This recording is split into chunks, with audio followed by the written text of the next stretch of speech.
ကထိန်သင်္ကန်းဆိုတာတမန်သင်္ကန်းနဲ့မတူဘူးပေါ့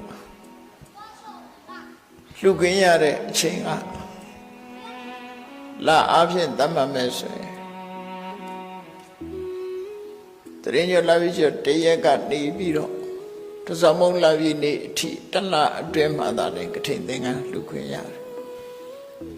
အဲ့လိုကထိန်သင်္ကန်းလှူခွင့်ရတယ်ဆိုတော့လည်းပဲမြင်မြင်ဝါဝါယဟန်တန်ကကိုလိုက်ပြီးတော့အရှင်မြတ်ကထိန်သင်္ကန်းလှူပါတယ်လို့လှူလို့မရဘူး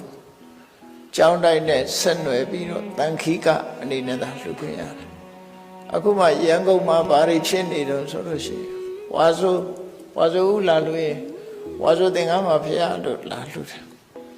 ဝါကျွတ်တာနဲ့တပြိုင်နက်ဒါကထိန်သင်္ကန်းမှာဖျားဆိုဟဲ့ကထိန်သင်္ကန်းလှူလို့မရဘူးလို့အဲ့ဒါလှူကထိန်သင်္ကန်းဆိုတာတန်ခိကပဲလှူလို့ရတယ်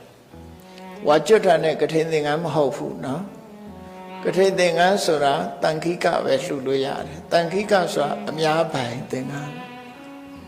ပုဂ္ဂိုလ်တူတဲ့သွားပြီးတော့ကထိန်ခင်ဖို့ဆိုသွားလှူလို့မရဘူးဒါကြောင့်မို့တန်ခိကစစ်စစ်လှူရမှာဖြစ်တယ်တော့တန်ခါဆိုရင်တန်ခါတွေအလုံးပိုင်ဆိုင်တဲ့သင်္ကန်းတစ်ခုဖြစ်သွားတယ်အဲ့ဒီအလုံးပိုင်ဆိုင်တဲ့သင်္ကန်းကိုမှကထိဏကံဆောင်ရွက်ဖို့အတွက်ဝိနည်းကိစ္စကျွမ်းကျင်တဲ့ကထိန်ခင်းတတ်တဲ့ယဟန်တစ်ပါးကိုတန်ခါအနေပြီးတော့ကိုရောကထိန်ခင်းဖို့ဆိုပြီးပေးရမယ်ပေးတဲ့အခါကျတော့မှအဲ့ဒီယဟန်ကကထိဏကံလို့ဆိုကထိန်ခင်းခြင်းဝိနည်းကံကိုဆောင်ရွက်မှာဖြစ်တယ်အဲ့လိုဆောင်ရွက်တဲ့အခါမှာကြံရှိတဲ့တန်ဃာတွေကအနုမောဒနာပြုတယ်အနုမောဒနာဝါမြောက်ကြောင်းထောက်ခံပြောကြားလိုက်ရင်အလုံးဟာကထိန်ခံမိတာဖြစ်သွားအဲ့ဒီနောက်ကျမှကထိန်အာနိသင်ဆိုရယ်ကထိန်အကျိုးကိုရတယ်ကထိန်အကျိုးဆိုတာတွေကဟောဒီနမန္တစာရအတ္တမဒါနဝိနိကနဲ့ပြောရမယ်ဆိုလို့ရှိရင်နားလည်အောင်ပြောရမယ်ဆိုလို့ရှိရင်တော့9လထူးခြားတဲ့အခွင့်အရေးတစ်ခုပေးလိုက်တဲ့သဘောပဲသင်္ကန်းကိစ္စနဲ့ပတ်သက်ပြီးတော့ရှားပါမှုမဖြစ်အောင်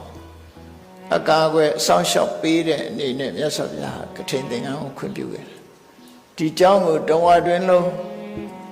စောင့်ရှောက်နေထိုင်ထားတဲ့ပုဂ္ဂိုလ်အတွက်အခွင့်အရေးတစ်ခုပေးလိုက်တဲ့သဘောပဲဘေးကကြွလာတဲ့ယဟန်နေခိတကနကြွလာတဲ့အာဂနုယဟန်နေဒီကြောင့်မှတန်ခိကသင်္ကန်းဖြစ်ပေါ်လာလို့ရှိရင်မိမိဆန္ဒအလျောက်ခွဲဝေပေးခြင်းပေးမပေးခြင်းနေလို့ရတယ်ဒီကြောင့်ဝါဆိုပြီးကထိန်ခင်းထားတဲ့ပုဂ္ဂိုလ်သာသက်ဆိုင်တယ်ကျန်တဲ့ပုဂ္ဂိုလ်တွေမသက်ဆိုင်ဘူး